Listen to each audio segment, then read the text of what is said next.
आव्हान आहे, नागरिकांना आव्हान आहे की शेवटी पाण्याचा वापर काटकसरीने केला पाहिजे. येणारं जे संकट दुष्काळाचं आपण लक्षात घेऊन, पाऊस उशिरा होऊ शकतो, कमी होऊ शकतो, अशा ह्या सगळ्या गोष्टी लक्षात घेऊन आपण पाण्याचा वापर काटकसरीने केला पाहिजे. तो शेतकऱ्यांना केला पाहिजे, तो उद्योग व्यावसायिकांनी केला पाहिजे, आणि तो नागरिकांनी पण केला पाहिजे. या सगळ्यांनी मिळून पाण्याचं संकट आपल्यावर येऊ नये याची काळजी घेतली पाहिजे. म्हणून माझी सगळ्यांना विनंती आहे की येणारा कालखंड, येणारं संकट लक्षात घेता आपण पाण्याचा काटकसरीने वापर केला पाहिजे. नाही, सध्या तरी पाणीचा साठा जो पाठीमागच्या वर्षापेक्षा चांगला आहे. याही वर्षी आपण बघितलं उजनीमध्ये पाठीमागच्या वर्षापेक्षा या वर्षीचा पाणी साठा खूप चांगला आहे. त्यामुळं जो सोलापूर शहराला पाणी पुरवठा करत असताना जो अतिरिक्त पाणी खर्च व्हायचं, ते वाचलेलं पाणी जवळजवळ 12 TMC अतिरिक्त पाणी आता उजनीमध्ये आहे.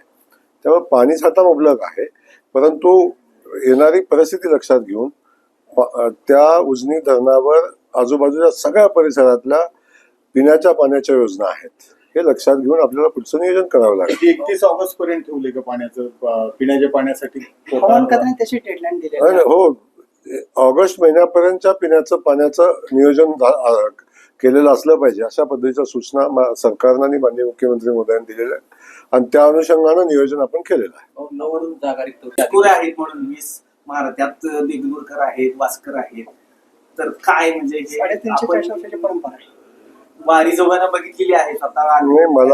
मला एवढंच सांगायचं आहे की आषाढी वारी असेल किंवा आणखी कुठली वारी असेल, किंबहुना पंढरपूरमध्ये येणारा प्रत्येक वारकरी असेल, या सगळ्या व्यवस्थेमध्ये कृपा करून राजकारण आणू नये. याला वारकऱ्यांच्या या व्यवस्थेमध्ये चुकीचं कोणी वागू नये, चुकीच्या गोष्टी करायचा प्रयत्न करू नये. वारकरी संप्रदाय आपला अभिमान आहे, आपला स्वाभिमान आहे, आणि अशा परिस्थितीमध्ये चुकीचं काहीतरी करून या संप्रदायाला बदनाम करण्याचं काम कुणी करू नये, आणि आपल्या आयडिओलॉजी त्याच्यामध्ये घुसवण्याचाही कुणी प्रयत्न करू नये, ही माझी या निमित्ताने विनंती असेल.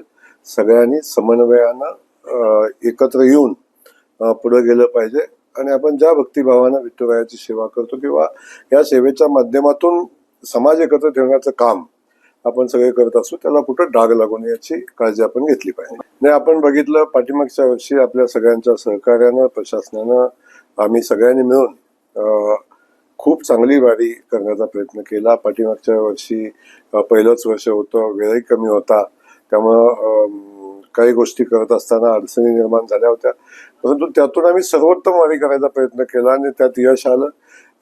लोकांनी कौतुक करणं वेगळं, वारकऱ्यांनी पाठीमागच्या वर्षी वारीचं कौतुक केलं, ते आम्ही केलेल्या कामाचं फलित होतं असं आम्ही समजतो.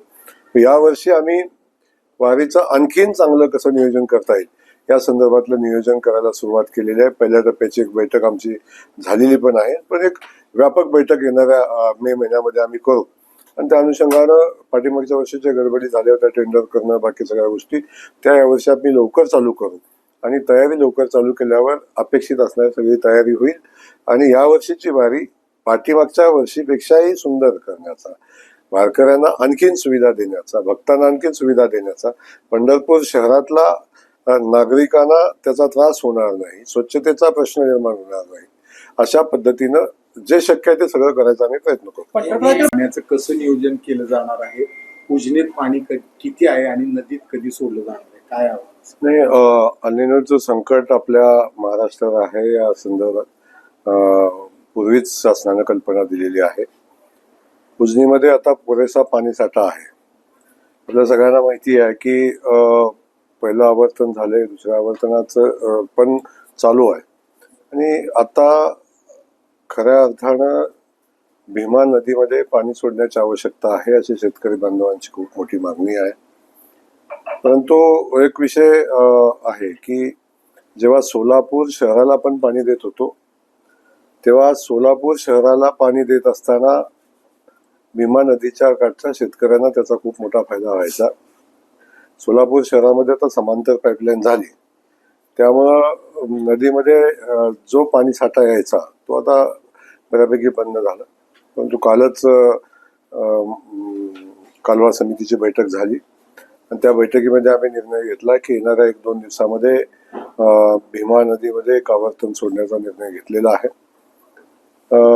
उन्हाळी हंगामाचं नियोजन करत असताना 2 आवर्तनं सोडणं अपेक्षित आहे. परंतु सद्य परिस्थिती लक्षात घेऊन, एल निनोचं संकट लक्षात घेऊन आपण 1 आवर्तन सोडण्याचा निर्णय घेतलेला आहे. आणि त्यानंतरची जी परिस्थिती जूनच्या पहिल्या किंवा दुसऱ्या तिसऱ्या आठवड्यामध्ये असेल त्यावर सरकार विचार करेल.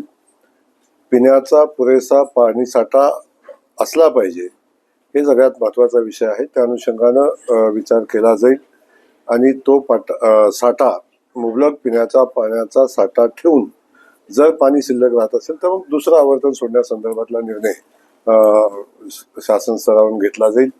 परंतु आत्ता तूर्त आपण एकच आवर्तन सोडण्याचा भीमा नदीमध्ये सोडण्याचा निर्णय घेतलेला आहे. म्हणजे मला आता कुणाशी जवळीक वाढते हे मला काय कल्पना नाही. मला एक माहिती आहे की मी ज्या पक्षाचं काम करतो, माझ्या पक्षानं, माझ्या नेतृत्वानं माझ्यावर जबाबदारी दिलेली आहे. ती जबाबदारी यशस्वीपणे पार पाडणं हे माझं कर्तव्य आहे. त्या भावनेतून सोलापूर जिल्ह्यामध्ये भारतीय जनता पक्षाचा विस्तार करणं ही माझी जबाबदारी आहे. आणि त्या जबाबदारीच्या भावनेतून मी सातत्यानं जनसेवा करून भारतीय जनता पक्षाचे विचार लोकांच्यापर्यंत पोहोचवण्याचा प्रयत्न करतो. त्यामध्ये आम्हाला बऱ्यापैकी यश येताना आपण सगळेजण पाहतोय. सोलापूर जिल्ह्यातल्या जनतेला मी मनापासून धन्यवाद देईन की जनतेनं भरभरून आशीर्वाद झालेल्या सगळ्या निवडणुकांमध्ये आम्हाला दिले. नगरपालिका असेल, महानगरपालिका असेल, जिल्हा परिषद असेल, या सगळ्या संस्थांच्यावर एक छत्री भारतीय जनता पक्षाची सत्ता जनतेनं दिलेली आहे.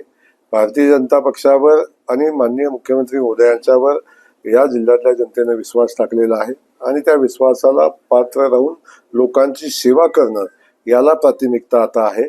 कोण कुठं जातोय, कुणाची कुठं जवळीक वाढते याच्याशी मला वाटते फार त्याचा विचार करणं या क्षणी मला उचित वाटत नाही. कारण आता आमच्यावर जी जबाबदारी लोकांनी टाकलेली आहे त्या जबाबदारीतनं उतराय व्हायचा आपण प्रयत्न केला पाहिजे. म्हणून आम्ही लोकांची सेवा करण्याचा प्रयत्न करू आणि कोण कुठं जातंय याचा फार दखल घेण्याची आवश्यकता नाही. खास करून पंढरपूर शहरामधले आपण बघत असू की या पंढरपूर शहराचा चेहरामोहरा बदलावा. इथल्या पायाभूत व्यवस्थेवर येणारा ताण आहे, भाविकांची वारकऱ्यांची वाढणारी संख्या लक्षात घेऊन आलेल्या सगळ्या भाविकांना वारकऱ्यांना चांगल्या सुविधा मिळाव्यात, विठुरायाचं मनोभावे दर्शन घेता यावं, या सगळ्या गोष्टीचा विचार करून पंढरपूर नगरीचा विकास करण्याचा संकल्प माननीय मुख्यमंत्री महोदयांनी केलेला आहे. आणि आपण पाहतोय हजारो कोटी रुपये खर्च करून हा कॉरिडॉर उभा करण्याचं काम आता अंतिम मान्यतेचं काम आता अंतिम टप्प्यात आहे. प्रत्यक्षात त्याला कामाला सुरुवात होईल आणि ही विठुरायाची नगरी एक विकसित नगरी म्हणून आपल्या सगळ्यांच्या समोर येईल की जिथल्या प्रत्येक वारकऱ्याला आणि इथल्या प्रत्येक नागरिकाला, विठुरायाच्या प्रत्येक भक्ताला अभिमान वाटेल अशा पद्धतीचं पंढरपूर बनवण्याचं जे स्वप्न माननीय मुख्यमंत्री महोदयांनी पाहिलेलं आहे. आणि मला वाटतं त्याला अधिक महत्त्व दिलं पाहिजे. कोण कुठं जातो याला महत्त्व न देता या शहराच्या विकासासाठी जे करता येईल ते करण्यावर लक्ष दिलं.